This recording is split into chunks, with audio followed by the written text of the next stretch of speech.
Hi, Rajiv Sharma from myetutors.com, जहां IIT JEE, NEET, CBSE chemistry के साथ एसोसिएटेड फंडामेंटल कंसेप्ट्स और प्रॉब्लम सॉल्विंग टेक्निक्स के मैं एपिसोड्स लेके आता हूं।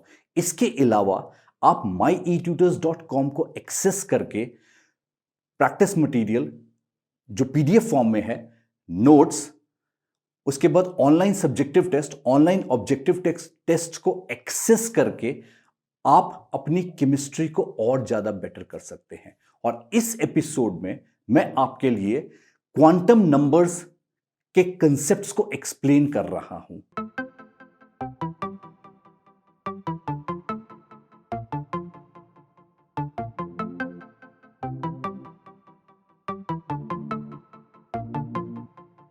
Welcome back.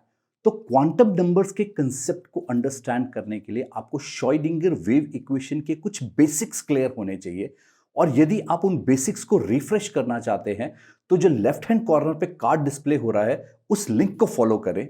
और स्टूडेंट्स, आप एक चीज ध्यान रखें कि क्वांटम नंबर्स जो हैं केमिस्ट्री का क्रक्स है। यदि आप 11th-12th की केमिस्ट्री को स्ट्रॉन्ग करना चाहते हैं तो क्वांटम नंबर्स आपको बहुत अच्छी तरीके से आने चाहिए और उसकी एक एक माइन्यूट डिटेल आपको क्लियर होनी चाहिए।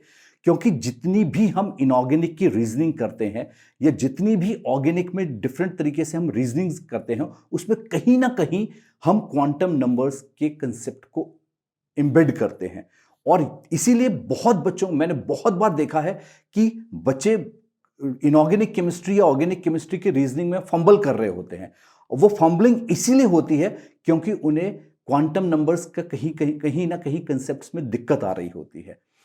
तो यदि आप अपने क्वांटम नंबर्स के कंसेप्ट को स्ट्रॉन्ग करना चाहते हैं तो इस एपिसोड को पूरा एंड तक देखें। ये डेफिनेट है कि आपके क्वांटम नंबर्स के कंसेप्ट स्ट्रॉन्ग हो जाएंगे। तो चले क्लास में और देखें कि क्या है क्वांटम नंबर्स के साथ associated concepts. Quantum numbers chemistry का बहुत इंपॉर्टेंट पार्ट है और यदि ये आप अंडरस्टैंड कर लेते हैं तो आप ये समझ सकते हैं कि आप अराउंड 50% केमिस्ट्री को बहुत इजीली अंडरस्टैंड कर सकते हैं। क्योंकि जो रीजनिंग पार्ट है केमिस्ट्री में वो बहुत ज़्यादा क्वांटम नंबर्स के साथ एसोसिएट करता है। तो यदि हम देखें तो क्वांटम नंबर्स हैं क्या। यदि क्वांटम नंबर्स की बात करी जाए तो क्वांटम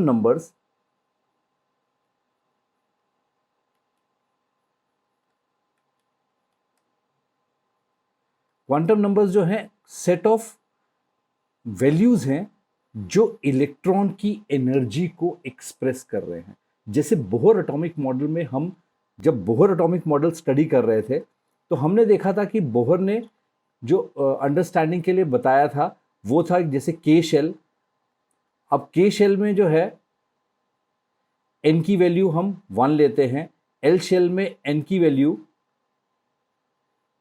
2 लेते हैं एंड सो ऑन। तो वहां n इज इक्वल टू 1 या n इज इक्वल टू 2 से हम वहां एनर्जी को एक्सप्रेस कर रहे थे। पर बहुत सारी ऐसी रिएक्शंस हैं या ऐसे टिपिकल प्रॉपर्टीज हैं एलिमेंट्स की जो हम बोहर एटॉमिक मॉडल के एनर्जी लेवल्स के ऊपर नहीं एक्सप्लेन करते। तो इसीलिए जो वेव एटॉमिक मॉडल में क्वांटम नंबर्स दिए गए, और ये जो बेसिकली क्वांटम नंबर्स हैं ये 4 डिफरेंट क्वांटम नंबर्स हैं जो हम एक्सप्रेस करते हैं। तो ये जो हो जाएंगे इस तरीके से हो जाएंगे n which is principal quantum number,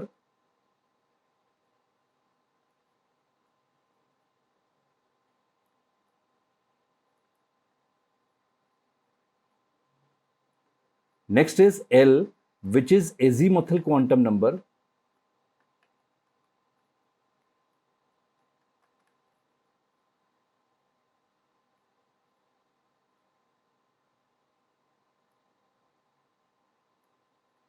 then next is M which is magnetic quantum number,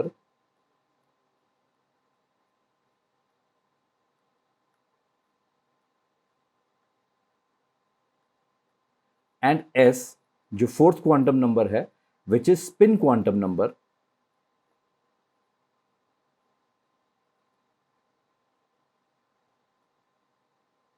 और अब ये मॉडर्न एटॉमिक मॉडल में हम इन 4 सेट ऑफ क्वांटम नंबर्स के हिसाब से एनर्जी एक किसी भी ऑर्बिटल में इलेक्ट्रॉन की एनर्जी को एक्सप्रेस करते हैं। तो वन बाय वन हम अंडरस्टैंड करना शुरू करते हैं कि क्वांटम नंबर्स जो एन, एल, एम और एस में क्या है और ये किस तरह से इलेक्ट्रॉन की एनर्जी को एक्सप्रेस करते हैं। तो सबसे पहले स्टार्ट करते हैं, that is principal quantum number.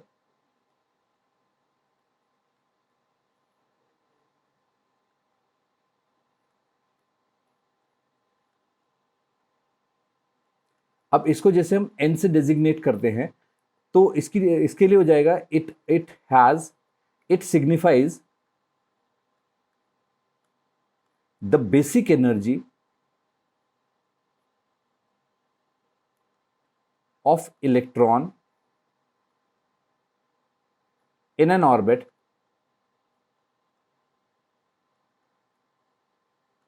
तो ऑर्बिटल में हम इलेक्ट्रॉन की एनर्जी को, बेसिक एनर्जी को एक्सप्रेस करते हैं। अब यहां इसकी अलाउड वैल्यूज देखें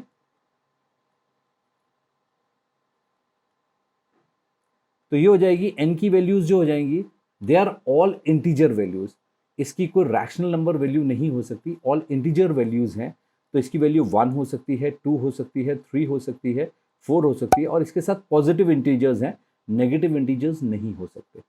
तो ये जो है पॉजिटिव इंटीजर्स आएंगे इसमें। सो तो हम पॉजिटिव इंटीजर्स के साथ इसके वैल्यूज, एन की वैल्यू एक्सप्रेस करते हैं। और ये बिल्कुल सिंपल है, बिल्कुल सेम है जैसे हम बोहर एटॉमिक मॉडल में एन की वैल्यू 1 लेते थे, n K shell, L shell, M shell, N shell and so on. तो उसी तरीके से हम यहाँ पे भी इसकी बेसिक एनर्जीज को एक्सप्रेस करते हैं।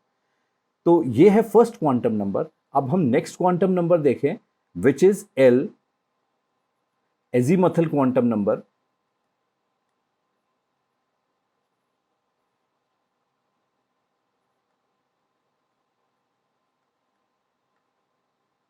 अब एजीमथल क्वांटम नंबर जो हो जाएगा, अब इससे हमको पता क्या लगता है, तो it signifies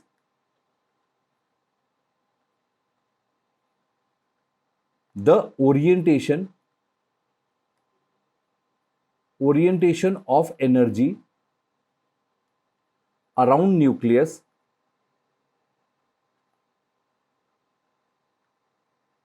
in an orbital.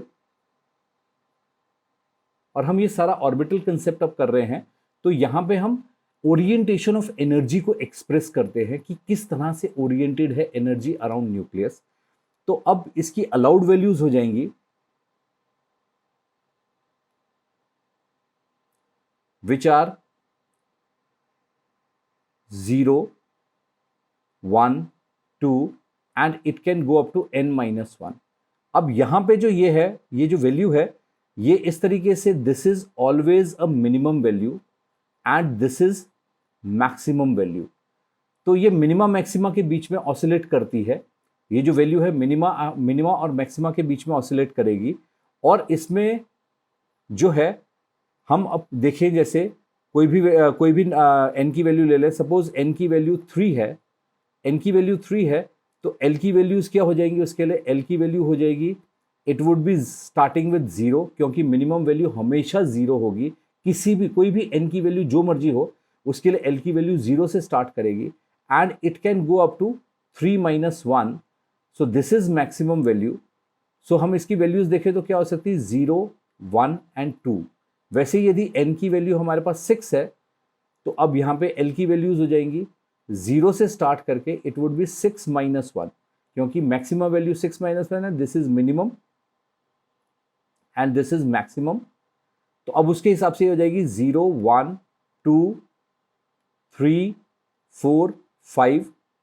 तो ये इसकी वैल्यूज हो जाएगी।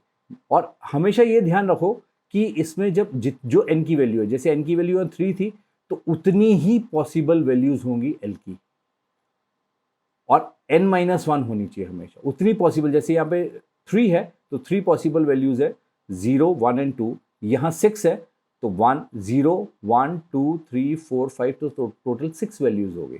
तो n की जो नंबर होगा, उतनी ही l की पॉसिबल वैल्यूज होगी। तो अब हम थोड़ा डिग डाउन करते हैं और देखते हैं l की वैल्यूज हमें क्या बताती हैं। अब जैसे हम देखें कि l की वैल्यू जब 0 होगी, तो ये क्या सिग्निफाई कर रही है? एल की वैल्यू 0 सिग्निफाई कर रही है कि it is non directional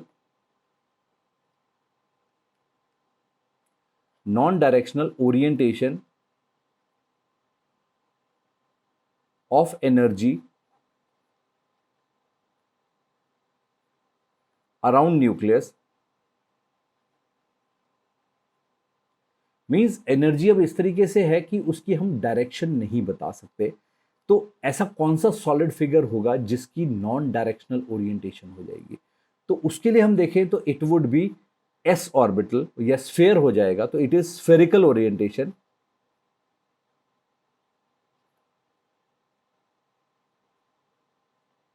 spherical orientation हो जाएगी या, और ये बहुत इंपॉर्टेंट है कि आपको ये हमेशा और पूरी केमिस्ट्री में आपको ये याद रखना पड़ेगा कि जब भी हम एस ऑर्बिटल लिख रहे हैं तो उसके लिए जो एजीमथल क्वांटम नंबर की वैल्यू हो जाएगी वो एल की वैल्यू हमेशा 0 होगी। या वाइस वर्सा हो जाएगा कि हम बोल रहे हैं कि इलेक्ट्रॉन का जो एजीमथल क्वांटम नंबर है वो 0 है, तो मींस वो एस ऑर्बिटल में लाई कर रहा है। तो इलेक्ट्रॉन जो है एस ऑर्बिटल में लाई कर रहा है।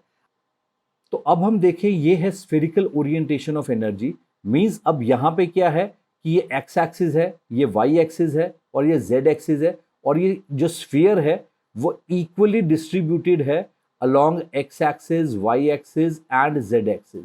तो ये जो स्फीयर है इक्वली तीनों एक्सिस पे प्लेस्ड है, तो इसीलिए हम इसको बोल रहे हैं स्फेरिकल ओरिएंटेशन ऑफ एनर्जी। अब इलेक्ट्रॉन हमेशा, जैसे हमने श्रोडिंगर वेव इक्वेशन में किया था, कि इलेक्ट्रॉन जो है इसमें स्फेरिकली रैंडम पाथ पे रोटेट करता रहेगा, तो वो उस तरीके से हो जाएगा। तो स्फेरिकल ओरिएंटेशन ऑफ एनर्जी हो जाएगी। और ये जो है आगे चल के जब हम रीजनिंग में देखेंगे तो देखेंगे कि स्फेरिकल ओरिएंटेशन से किस तरह से इलेक्ट्रॉन की प्रॉपर्टीज में वेरिएशन आती है, और किस तरीके से वो उस एस ऑर्बिटल में यदि इलेक्ट्रॉन प्रेजेंट होगा तो वो किस तरह से एलिमेंट की प्रॉपर्टीज में वेरिएशन करेगा। अब हम नेक्स्ट देखें तो नेक्स्ट हो जाएगा, नेक्स्ट इज सेकेंड जो हो जाएगा, when L is equal to 1, so it will imply one dimensional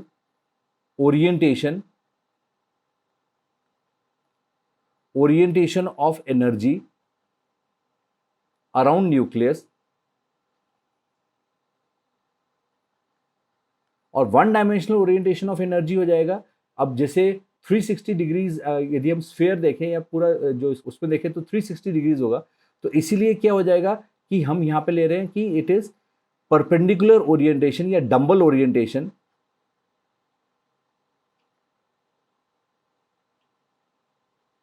तो ये जो डंबल ओरिएंटेशन होगी ये वन डायमेंशन में हो जाएगी, कि जो डंबल बनेगा वो वन डायमेंशन में हो जाएगा। तो वन डायमेंशन में ओरिएंटेशन इस तरीके से हो जाएगी कि जैसे ये एक्स एक्सिस है, अब ये एक्स एक्सिस पे ये जो है डंबल है, अब इसमें इलेक्ट्रॉन जो रिवॉल्व कर रहा है ये इस तरीके से रिवॉल्व करेगा, और ये इस प्लेन इस ऑर्बिटल से इस ऑर्बिटल में आएगा और फिर ये इस ऑर्बिटल में जा रहा है। तो ये वन डायमेंशन में जो ये इस प्लेन पे जो डंबल ओरिएंटेशन आ रही है उसमें ये इलेक्ट्रॉन रिवॉल्व कर रहा है। और इसमें जो याद रखने वाली चीज है कि हम जब भी पी ऑर्बिटल कह रहे हैं तो उसके लिए एल की वैल्यू हमेशा 1 होगी, या हम बोल रहे हैं कि इलेक्ट्रॉन का जो ओरिएंटेशन है, जिस ऑर्बिटल में ओरिएंटेड है इलेक्ट्रॉन, उसकी एजीमुथल क्वांटम नंबर की वैल्यू 1 है, तो मींस हम उस पी ऑर्बिटल की बात कर रहे हैं। तो ये जब एल 1 होगा उसके हिसाब से हो जाएगा। अब नेक्स्ट देखें कि एल जब 2 होगा तो एल 2 से हम सिग्निफाई करेंगे कि यहां पे it is 2 dimensional orientation of energy around nucleus. तो 2 डायमेंशनल ओरिएंटेशन ऑफ एनर्जी हो जाएगी अराउंड न्यूक्लियस, और यहां पे अब जो इलेक्ट्रॉन है वो एक प्लेन में रोटेट कर रहा होगा। मीन्स एक प्लेन क्रिएट होगा, क्योंकि 2 डायमेंशन की जब हम बात कर रहे हैं तो वो प्लेन होना चाहिए, तो इसीलिए वो प्लेन में होगा। तो हम देखें ये इस तरह से इलेक्ट्रॉन जो है ये एक प्लेन है, जैसे ये एक्स और वाई प्लेन है, क्योंकि यहाँ पे मैं इसको ले रहा हूँ कि this is X axis and this is Y axis, और ये जो परपेंडिकुलर है यहाँ पे दिस इज जेड एक्सिस। तो अब इसमें एक्स और वाई प्लेन पे जो है 2 डायमेंशनल ओरिएंटेशन हो गई। तो इसमें इलेक्ट्रॉन जो रिवॉल्व कर रहा है वो ऐसे जाएगा, फिर इस ऑर्बिटल में जाएगा, फिर इस ऑर्बिटल में आएगा, या और फिर इस प्लेन आएगा, और फिर इससे आएगा। तो इस तरीके से इलेक्ट्रॉन रिवॉल्व कर रहा है। तो अब हमें यहाँ पे ये याद रखना पड़ेगा, जब भी हम L की वैल्यू 2 कह रहे हैं means electron is in d orbital, क्योंकि ये डबल डंबल ओरिएंटेशन हो गई। So it is double dumbbell. तो double dumbbell orientation of energy है, और उसके कारण यहां पे इलेक्ट्रॉन इस तरीके से रिवॉल्व कर रहा है। तो यहां पे ये चीज इंपॉर्टेंट हो जाएगी कि जब L की वैल्यू 2 है तो या एजीमुथल क्वांटम नंबर की वैल्यू 2 है, तो हम जो इलेक्ट्रॉन है वो d ऑर्बिटल में प्रेजेंट होगा, या हम d ऑर्बिटल में इलेक्ट्रॉन कह रहे हैं तो उसका एजीमुथल क्वांटम नंबर 2 होगा। तो इस तरह से वैसे ही हम आगे और देखें तो जब L की वैल्यू 3 हो जाएगी तो it would B f orbital. वैसे यदि L की वैल्यू 4 हो जाएगी so it would B g orbital and so on. तो इस तरीके से हम उसको रिप्रेजेंट कर सकते हैं कि इलेक्ट्रॉन कहां पे प्रेजेंट होगा। अब हम नेक्स्ट आगे देखें मैग्नेटिक क्वांटम नंबर्स की वैल्यू। तो थर्ड क्वांटम नंबर जो है मैग्नेटिक क्वांटम नंबर है।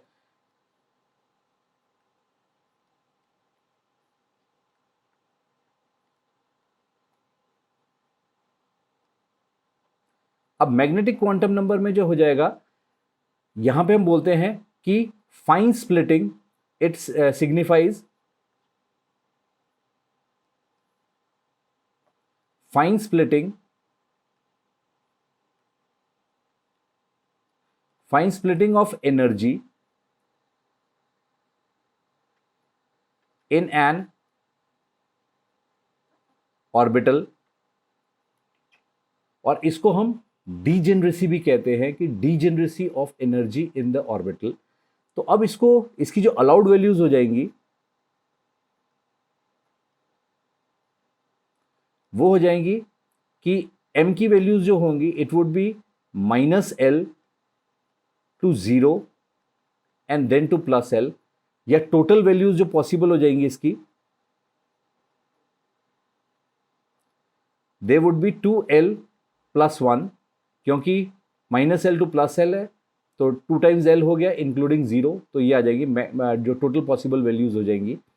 अब इसमें हम देखें, इसको अंडरस्टैंड करने की कोशिश करें, तो जब L की वैल्यू 0 होगी मींस हम बात कर रहे हैं s ऑर्बिटल की। तो जब s ऑर्बिटल है उसमें m की वैल्यू 0 हो जाएगी, means no further splitting.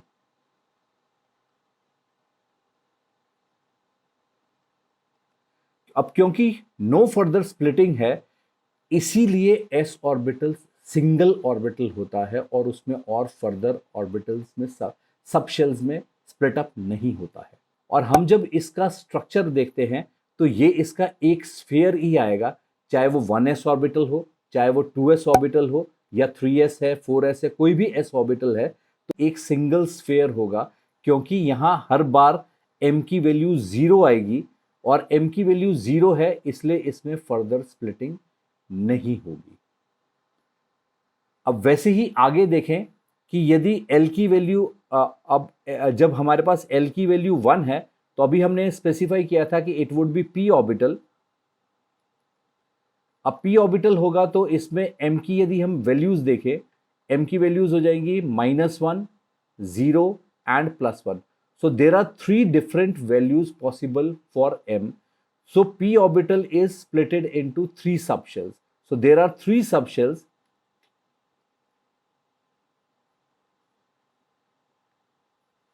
3 subshells हो जाएंगे यहाँ पे, और इन 3 सबशेल्स में यदि इनको देखें तो ये इस तरह से आ जाएंगे कि px ऑर्बिटल, py ऑर्बिटल और pz ऑर्बिटल। अब इसमें जो इसकी वैल्यूज हैं, अब जब भी pz ऑर्बिटल होगा तो pz ऑर्बिटल के लिए m की वैल्यू हमेशा 0 होगी। ये IUPAC के हिसाब से फिक्स है कि क्योंकि अब मॉडर्न एटॉमिक मॉडल में हम ये लेते हैं कि pz is the molecular axis, तो इसीलिए हम उसको z ऑर्बिटल की मैग्नेटिक क्वांटम नंबर की वैल्यू 0 कह देते हैं। और जो ये px और py ऑर्बिटल है, इनमें हम इंटरचेंज कर सकते हैं। इसको यदि मैं +1 ले रहा हूं तो इसको -1 ले सकता हूं, या इसको मैं -1 ले रहा हूं तो इसको +1 कर सकता हूं। तो इन्हें आपस में इंटरचेंज कर सकते हैं, पर pz की वैल्यू फिक्स्ड है, वो हमेशा 0 होगी। तो यदि हम इन तीनों ऑर्बिटल्स को मिक्स कर दें तो p ऑर्बिटल जो स्पेस में है वो कुछ इस तरह से दिखेगा। तो ये हो जाएगा कि इट इज px, py और pz ऑर्बिटल जब हम तीनों मिक्स कर दिए तो स्पेस में इस तरह से हमारे पास p ऑर्बिटल्स हो जाएंगे। और ये p ऑर्बिटल्स जो हो जाएंगे हमारे को, जैसे हमने श्रोडिंगर वेव इक्वेशन में भी बात करी थी कि ये जो ऑर्बिटल्स हैं स्पेस में हैं, तो इसीलिए हम उसको स्पेस में 3 डायमेंशन में क्रिएट कर रहे हैं। और ये बता रहे हैं px, py और pz ऑर्बिटल्स इस तरीके से ओरिएंटेड है।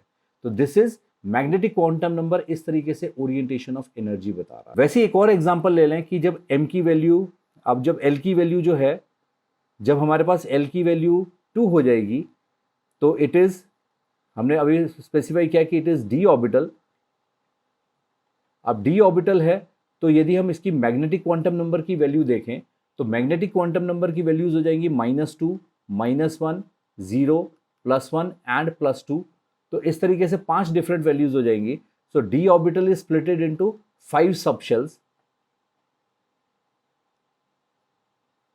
तो ये फाइन स्प्लिटिंग ऑफ एनर्जी हो जाएगी और इसके जो डिफरेंट d ऑर्बिटल्स हो जाएंगे, तो इस तरह से हम d ऑर्बिटल्स को प्लेस कर सकते हैं और ये हो जाएंगे dxy। अब ये जो है, ये वाला ऑर्बिटल जो है, this is x orbital, this is x axis and y axis. तो xy प्लेन पे जो ऑर्बिटल्स अरेंज होंगे वो, उसको हम बोलेंगे dxy ऑर्बिटल। जो yz प्लेन पे होंगे, जो ऑर्बिटल्स yz प्लेन पे आ रहे होंगे, जैसे ये है, this is y axis and this is z axis. तो y और z एक्सिस पे जो आ रहे हैं इनको हम dy z एक्सिस बोल रहे हैं। जो x और z एक्सिस पे आ रहे हैं, x और z पे आ रहे हैं एंड दिस इज y, तो इसको हम dxz बोल रहे हैं। जो x एक्सिस और y एक्सिस पे प्रेजेंट है, एग्जैक्टली x एक्सिस और y एक्सिस से प्रेजेंट है, वो बेसिकली dx² - y² एक्सिस हो जाएगा। और ये z एक्सिस और x एक्सिस पे जो होगा तो दिस इज dz² एक्सिस। अब ये जो 5 इसकी वैल्यूज है उसको हम इस तरीके से लिखेंगे कि इसके लिए m की वैल्यू 0 हो जाएगी। जो ये है dxz और dyz, इसके लिए वैल्यू हो जाएगी -1, +1। इसके लिए वैल्यू हो जाएगी -2 और इसके लिए +2 ले सकते हैं। +2 -2 वैल्यू इंटरचेंज हो सकती है, +1 -1 वैल्यू इंटरचेंज हो सकती है, पर ओवरऑल जो z की वैल्यू है वो कभी भी चेंज नहीं हो सकती। तो वो फिक्स्ड है, बाकी वैल्यूज हम आपस में इंटरचेंज कर सकते हैं। -1 +1 में इंटरचेंज कर सकते हैं, -2 +2 में इंटरचेंज कर सकते हैं। तो यदि मैं इन सारे ऑर्बिटल्स को मिक्स करके इकट्ठा बता दूं, तो मिक्स करके इकट्ठा बता दूं तो हमारे पास जो ऑर्बिटल आ जाएगा, पूरा d ऑर्बिटल, वो इस तरह से आ जाएगा कि ये है जो हमारे 5 डिफरेंट ऑर्बिटल्स मैंने अभी प्लेस किए, वो इस तरीके से जब इसको हम स्पेस में उसको मिक्स कर देंगे तो मिक्स करने के बाद हमारे पास ये जो आ जाएगा, this is a complete d orbital. तो ये हमारे पास कंप्लीट d ऑर्बिटल हो जाएगा जो स्पेस में इस तरीके से होगा। और ये शेप जो मैं आपको एम्फसाइज कर रहा हूं यहाँ पे, ये इसलिए है क्योंकि जब हम आगे जाकर के डी ब्लॉक में इसकी रीजनिंग करते हैं तो रीजनिंग को एक्सप्लेन करने के लिए शेप्स बहुत काम आती है। तो वैसे ही अब हम लास्ट क्वांटम नंबर देखें, which is spin quantum number.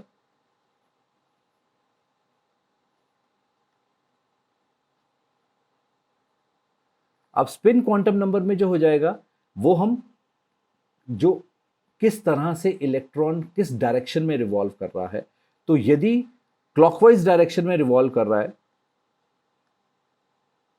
तो उसको हम +½ लेते हैं, और एंटी क्लॉकवाइज में रोटेट कर रहा है तो उसको -½ लेंगे। तो इस तरह से ये 4 क्वांटम नंबर्स में हम बेसिकली इलेक्ट्रॉन की एनर्जी को एक्सप्रेस करते हैं। और इसमें बेसिकली जो स्टार्टिंग के 3 क्वांटम नंबर्स हैं, principal quantum number, azimuthal quantum number और मैग्नेटिक क्वांटम नंबर को अंडरस्टैंड करना बहुत ज़रूरी है।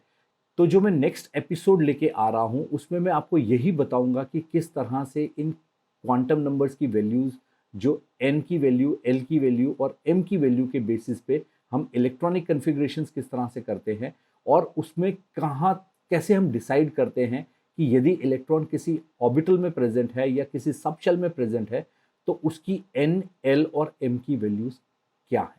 और दूसरी बात यह है कि आगे चल करके जब हम केमिकल बॉन्डिंग करेंगे तो वहां इन क्वांटम नंबर्स का बहुत ज्यादा यूज होगा।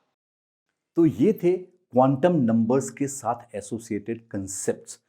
यदि आपको कहीं भी कंसेप्ट्स में कोई दिक्कत हो तो आप नीचे कमेंट सेक्शन में कमेंट करें, मेरे इस एपिसोड को लाइक करें, शेयर करें, और यदि अभी तक आपने इस चैनल को सब्सक्राइब नहीं किया है तो do consider subscribing my channel and don't forget to hit the bell icon. आप मुझे सोशल प्लेटफॉर्म्स पे भी फॉलो कर सकते हैं। And thanks for watching this episode.